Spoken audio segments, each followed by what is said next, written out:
정용실의 뉴스 브런치.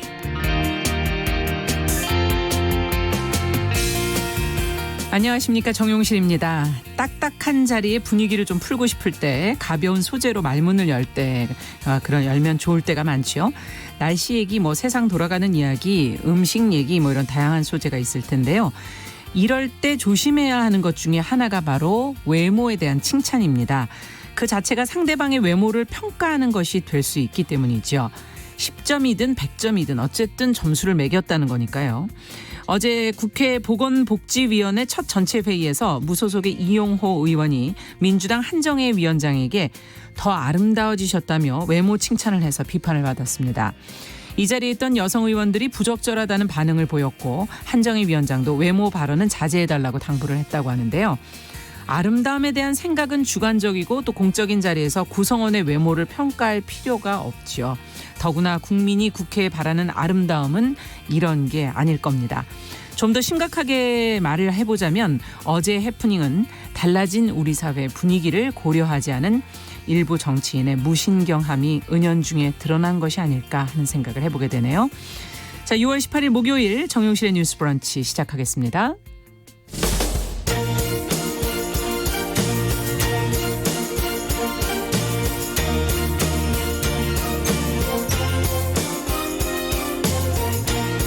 여성의 감수성으로 세상을 봅니다.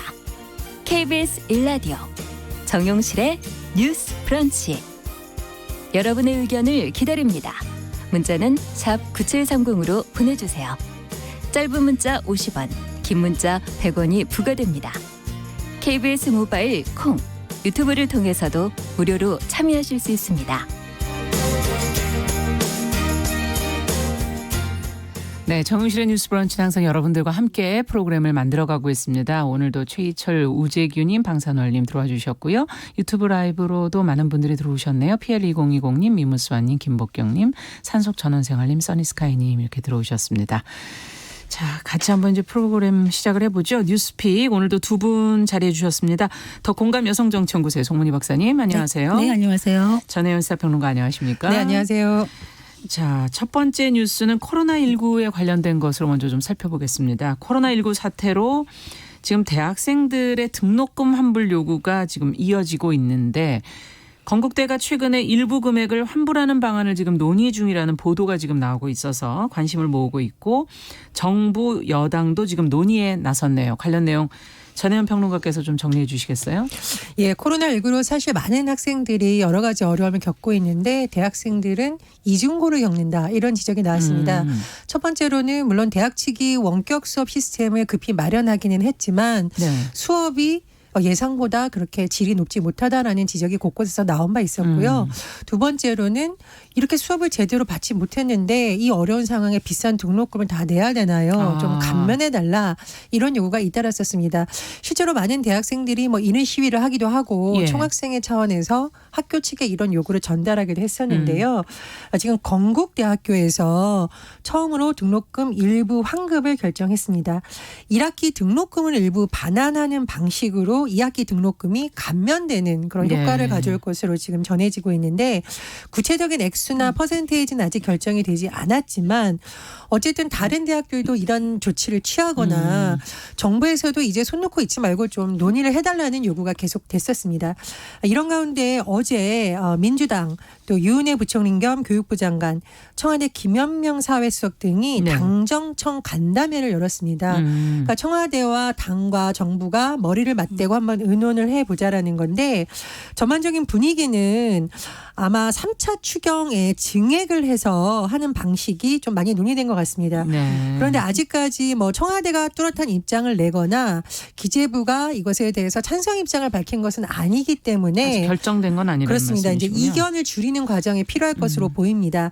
특히 이제 홍남기 경제부총리 같은 경우에는 이 등록금 문제에 대해서 굉장히 조금 신중해야 된다라는 취지로 발언을 한 것으로 전해지고 있는데요. 홍 부총리가 국회 기획재정위 회의에 참석했을 당시 의원들에게 이런 여러 가지 질문을 받았는데 네. 홍 부총리는 그것은 일단 수납받은 대학이 자체적으로 결정할 문제다. 일단은 그렇게 하는 게 맞다라고 입장을 밝혔고요. 그렇군요. 그리고 문제는 또 뭐냐면 뭐 대학도 물론 어렵지만 자영업자 등 다른 민간과 비교해 보면 피해를 덜 입은 영역이고 또 대학이 만약에 등록금 반환을 결정해서 대학 재정이 어려워진다면 대학의 예산안에서 지원할 수 있는 틀을 활용해야 되는 것 아니냐는 것을 했습니다. 그래서 이 3차 추경에 다시 이 안을 증액시킬지 아니면 다른 방식으로 지원이 될지 아니면 대학들의 자체 어떤 협의에 의해서 진행될지 다시 관심이 모아지고 있습니다. 네, 지금 말씀해 주신 재원 문제가 사실은 가장 중요한 부분이 아닐까 싶고 지금 이걸 왜 대학 등록금 환불에 국가 예산을 투입하느냐 이렇게 생각하시는 분들도 계실 것 같고 대학 돈으로 또 할 수 있느냐 여러 가지 지금 문제가 있는 것 같은데 어떻게 보십니까?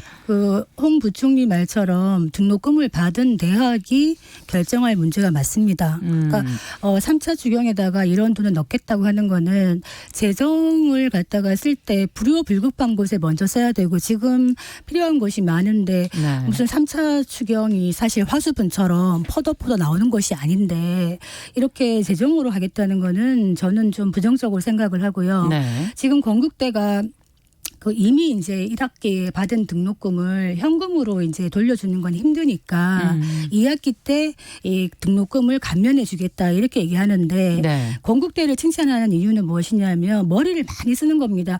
4월부터 학생 대표들과 9차례 만나가지고 소통을 계속 해 나가면서 네. 그 대학이 쓸 수 있는 자원 중에서 뭐 성적 우수 장학금이라든지 국제 교류 지금 못 하고 있잖아요. 그러면 국제 교류 현장 실습 못 하고 있으니까 그런 예산들 이런 것들을 조목조목 빼가지고 학생당 한 25만 원 정도 감면해 주겠다. 그러니까 제가 말씀드리는 거는 머리를 쓰면 얼마든지 나올 수 있는 부분인데 건국대가 쏘아 올린 등록금 환불에 대한 거를 다른 대학들은 눈치 보기를 지금 하고 있는 것 같은데요. 사실 학생들이 온라인 수업으로는 부족한 게 많습니다. 그렇죠. 대학이 물론 어렵다고 하지만은 이 부분도 대학이 감수해야 되는 부분이거든요. 그래서 지금 한양대와 연세대 학생이 혈서를 쓰고 네. 이렇게 하고 있는 상황인데 대학이 좀 더 주의 깊게 나서야 되는 부분이고 저는 교육부에 대해서 한 말씀 드리고 싶은 것이 교육부에서는 이런 등록금 환불이나 이런 내용을 네. 대학이 결정해라. 이렇게 얘기를 하고 있는데 이거는 저는 직무유기라고 봅니다. 이럴 때 교육부가 적극적으로 대학과 학생들과 많은 소통의 장을 가지고 협의를 해서 등록금 환불에 대한 어떤 일정한 가이드라인 내지는 지침을 서로 만들어내야 되는 것이지 네. 이런 식으로 해버리면은 대학들이 갈팡질팡할 수밖에 없는 것이거든요. 네. 어떻게 보십니까? 글쎄 박사님 말씀의 일부분은 동의를 합니다. 대학과 학교가 나서고 또 학생들과 협의해서 하는 것을 좋은데 과연 이 방식을 전국에 있는 대학들이 할 수 있을까? 2학기 등록금을 내야 하는 시기까지 거기에 대해서는 굉장히 의문이 많이 듭니다. 왜냐하면 건국대 같은 경우에는 그래도 학생회 측과 학교 측이 뭐 지금 언론 보도를 보면 19차례 이상 대화를 했다 이런 게 나오거든요. 네. 그러니까 이거는 그나마 그 학교가 의지와 대화의 어떤 나서는 자세가 되어 있기 때문인데 모든 대학에 이거를 해라라고 했을 경우 과연 이것이 될 것이냐. 자율적으로 하는 게 가장 좋은데 이 자율적으로 맡겨놨을 때 그 피해를 오히려 학생들이 입는 거 아니냐라는 우려가 네. 제기되고 있는 것이거든요. 그래서 정부에서 지금 아마 고민하고 있는 부분들이 일부분 3차 추경이 만약 어렵다면 다른 방식의 예산 있잖아요. 뭐 대학에 지원한 예석이라든가 교육 예산을 항목을 돌리는 방안을 검토하고 있는 것으로 보입니다. 그래서 저는 자율적인 것이 최선이지만 자율로 맡겨놓으면 그 피해가 학생들에게 올 수 있기 때문에 정부나 당정에서도 일부분의 어떤 당근 체계랄까요? 그것은 좀 필요하다고 봅니다. 그러나 그것이 추경이 될지 아닐지는 조금 논의 과정을 지켜봐야 되는 것이 말씀해 주셨듯이 지금 대학이 어떤 문제만 생길 경우에 추경을 또 지원하는 방식이 되면 이게 하나의 선례가 될 수가 있는 그렇죠. 거고 홍남기 부총리가 말씀하셨듯이 지금 대학만 어려운 게 아니라 당장 뭐 일용직 노동자, 자영업자, 뭐 거의 도산위기에 물린 네. 일부 산업들도 문제가 있거든요. 그래서 그런 부분은 정부는 같이 봐야 되기 때문에 그렇죠. 정부의 정부의 개입은 필요하나 그 수준에 대해서는 앞으로 좀 더 논의가 필요하다 이렇게 생각합니다. 그러니까 사실은 이제 희생이 필요한 부분이라고 봅니다. 대학도 대학 나름대로의 또 고충이 있겠지만은 대학의 재정 여건이 또 천차만별이기 때문에 네. 학생과 뭐 대학 측이 협의를 한다고 한다고 해서 만족할 만한 답이 나오지 않을 수 있습니다. 그렇지만 일단 소통을 하는 기회를 계속 가져야 되고 교육부가 적극적으로 들어가서 어느 정도의 공통된 조금 큰 가이드라인을 만들어내고 그럼에도 불구하고 정말 재정이 약한 지방 사립대라든지 이런 부분은 어쩔 수 없이 또 지원할 수 있는 뭔가를 찾아볼 수 있진 모르겠습니다만 무조건 3차 추경에다가 대학 지원까지 넣는 거는 좀 무리가 아닌가 이런 생각이 듭니다. 전에 한 말씀만 더 드리면 사실 이 등록금 문제 우리나라 너무 비싸다는 이제 계속 나오고 있잖아요. 네. 당장은 아니지만 이 문제에 대한 논의도 21대 국회에서 좀 필요하다고 봅니다. 물론 사립대학의 자율성도 있고 일부 교수님들의 얘기를 들어보면 국립대학도 지금 사실상 재정이 그렇게 쉽지가 않다. 겨우 국립대도. 유지가 되고 있다고 하거든요. 근데 이 등록금 문제가 어느 정도 심각하냐면 우리나라 등록금이 OECD 회원국 중 4번째로 높아요. 그래서 예전에 굉장히 화제가 됐던 영상이 있는데 외국에 있는 대학생들에게 우리나라 소득 수준하고 등록금이 이 정도라고 보여주고 너네 이렇게 하면 대학 가겠니 했더니 다들 정말 이런 나라가 있어요? 정말 한국 대학 등록금이 이렇게 높아요? 라고 묻더라는 거예요. 물론 일부 국가도 우리나라보다 더 높습니다만 뭐 장학금 제도가 워낙 많고 또 대학을 가지 않는 다양한 선택권이 있는 데 비해서 우리나라는 사실 대다수 부모님들이 아이를 대학에 보내고 싶어 하잖아요.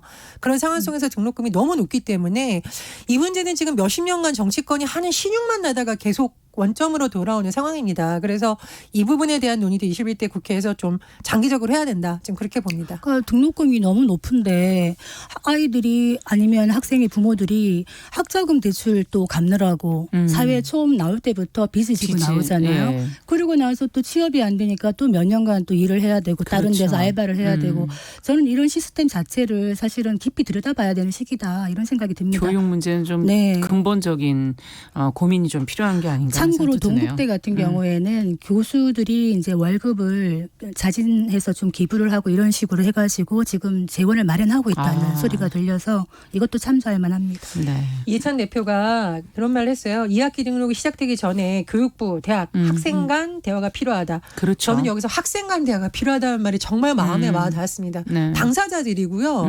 정말 교육의 수혜자들이고 정말 급한 사람들이거든요. 그래서 지금 뭐 대학생, 총학생회에서 모임을 만들거나 뭐 청와대에서 청원을 넣어서 하는 움직임이 확산되고 있다는데 이게 만약 해결이 되지 않으면 급격한 갈등으로 이어질 수가 있겠죠. 그래서 정부 차원에서의 그런 갈등을 조정하는 노력이 매우 필요하다고 보고요.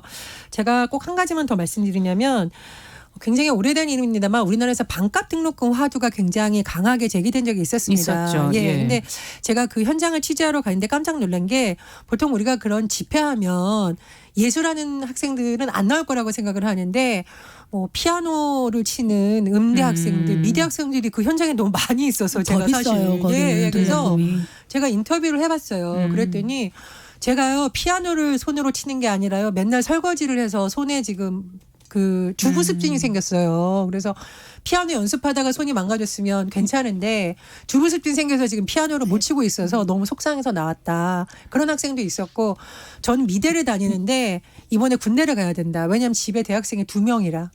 이런 학생들이 너무 많이 그때 거리에 나왔었거든요. 그래서 그때는 정치권에서 이게 화두였는데 어느 순간 쏙 들어갔습니다. 그래서 21대 국회에서 어떻게 보면 이번 위기를 이런 문제를 다시 논의하는 어떤 촉발의 장으로 그렇죠. 삼아서 네.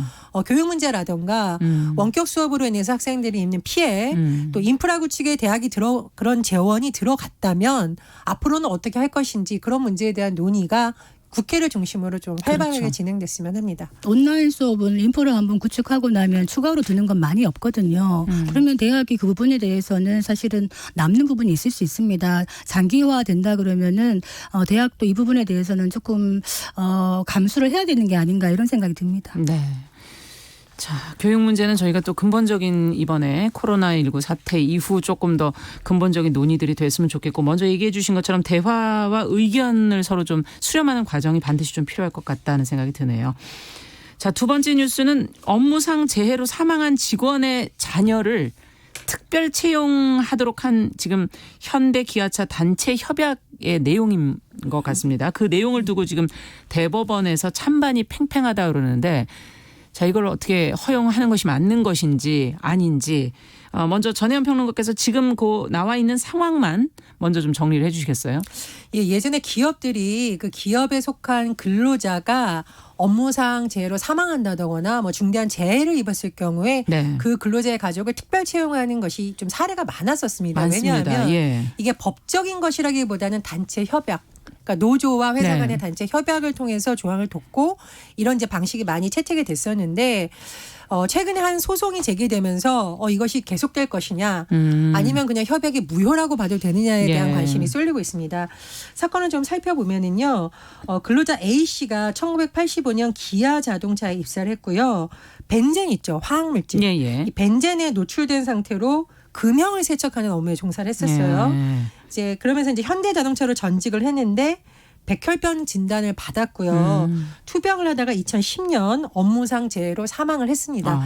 일단 업무상 재해로 어떤 법적으로라든가 여러 가지 문제 없이 여기서 인정은 받았는데 예. 문제는 뭐냐면 이 현대 기아차와 노사가 맺은 단체 협약에 따르면 말씀해드렸듯이 조합원이 산재로 사망할 경우 결격 사유가 없다면 네. 직계가족 1인에 대해서 6개월 내 특별 채용하는 규정이 있었다고 합니다. 예. 이번에 이것이 아마 안 된 것 같고요. 그러다 보니 사망자의 가족들이 소송을 낸 겁니다. 사망자의 가족들이, 그렇습니다. 유족들이. 이것을 지켜라. 네. 1인을 채용해달라. 그리고 안전배려 의무 위반에 따른 손해배상액을 지급해라 했는데 아무래도 관심은 이 단체 협약의 규정이 유효한가 여부입니다.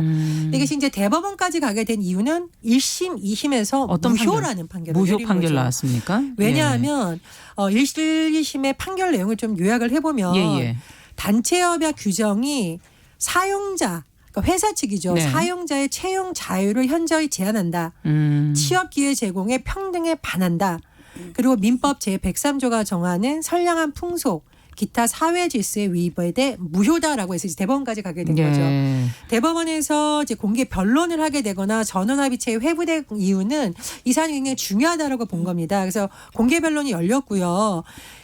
유가족 측은 이것을 지켜야 된다. 이것은 단체 협약이고 지켜야 되는 내용이고 여러 가지 주장을 한 것이고 회사 측은 이거는 부모 찬스 아니냐 이것도 이거 문제가 있는 부분이다. 다시 한번 법적으로 검토를 받아봐야 된다. 이런 입장입니다. 근본적으로 이런 단체 협약이 있게 된 데는 산재로 사망을 했을 때 그만큼의 어떤 뭐라 그럴까요? 보상이나 배상 이런 것들이 제대로 됐을까 하는 근본적인 질문을 좀 하게 되긴 하지만 어쨌든 이러한 단체 협약이 있는 회사들이 많기 때문에 이번에 나오는 판결이 다른 회사들한테 영향을 줄 수 있거든요. 어떻게 보십니까? 그러니까 사실은 이제 단체 협약이라는 것이 자치적인 노동 법규거든요. 자치적인. 네, 근데 이 단체 협약에 대해서 이걸 단순한 신사 협정으로 보는 나라도 있고 예. 이 단체 협약에 대해서 약간 법률적인 어떤 효력을 부여하는 나라들이 많은데 네. 우리나라는 단체 협약에 법률적인 효력을 부여해요. 아. 그래서 어느 정도의 강제성을 갖고 있는데 예. 일테면 회사에서 일을 하다가 이제 산재로 가는 경우에는 회사가 이제 배려 차원에서 이런 걸 만드는 경우가 많았다는 겁니다. 그렇죠. 근데 문제는 뭐냐 하면은 우리가 이제 알아두시면 좋을 게 산재 보상이라고 얘기할 때 네. 이번 같은 사건의 유족들이 손해배상도 같이 청구를 했거든요. 네. 그게 뭐냐면 산재 보상이 충분하지 않다는 거예요. 산재 보상이라는 게 이제 뭐 사람의 가동 연한 고려해가지고 그렇죠. 평소 급여의 한 70% 나오고 치료비 나오지만은 위자료가 안 나와요. 그렇기 때문에 거기서 빠지는 부분들을 민사상의 손해배상으로 손해배상에서. 별도로 청구할 수가 있는 것이거든요. 네. 단 이때는 회사의 기책 사유가 있어야 되는 거예요. 그래서 이 부분은 어떻게 됐는지 잘 모르겠습니다만 그 자녀를 특별 채용하는 거에 대해서 이것이 과연 이 단체 협약의 내용이 헌법 103조라는 그 선량한 풍속이나 사회 질서 위반되는가. 왜냐하면 헌법이 가장 세상의 가치거든요. 예. 그렇기 때문에 그걸 들여다볼 필요가 있는데 제가 아는 중견기업 대표가 있는데 이제 전화를 해봤어요. 그랬더니 그 회사도 가끔 산업재해로 이제 어쩌다가 그렇게 좀 다치거나 그렇죠. 사망까지 가는 경우가 있었는데 네. 그 아내를 특별 채용을 해가지고 이제 아이들이 클 때까지 그러니까 단순 업무지만은 이제 고용을 보장해주는 그렇죠. 이런 식으로 간 게 있어가지고 그런 그렇게- 경우가 사실 배우자가 가장 흔하죠. 예, 그렇게 보면은 괜찮은데 문제는 이게 이제 현대기아차 노조라는 겁니다. 아, 그러니까 노동조합 조합원이 이런 경우에 그 자녀를 특별 채용하는 거잖아요. 그러니까 어떻게 보면은 현대기아차가 사실은 시내 직장이다 이런 얘기를 하고 있는데 귀족 노조다 이런 얘기까지 듣고 있는데 만약에 자녀까지 특별 채용하는 거는 이거는 너무 특혜가 아니냐 이런 논란이 있다는 겁니다. 그렇기 때문에 그렇지만 또 인원을 보면은 그렇게 많지가 않아요. 사실 산재를 당하는 사람들은 정규직보다는 비정규직이라든지 그렇죠. 하청업체 네. 노동자가 많기 때문에 인원이 많지는 않지만은 이렇게 하는 것이 공정한가라는 질문은 던질 수가 있는 것이죠. 어떻게 봐야 될까요? 이게 만약 아무런 근거가 없이 그냥 유족들이 찾아가서 해주세요라고 하면은 불공정한 것이죠.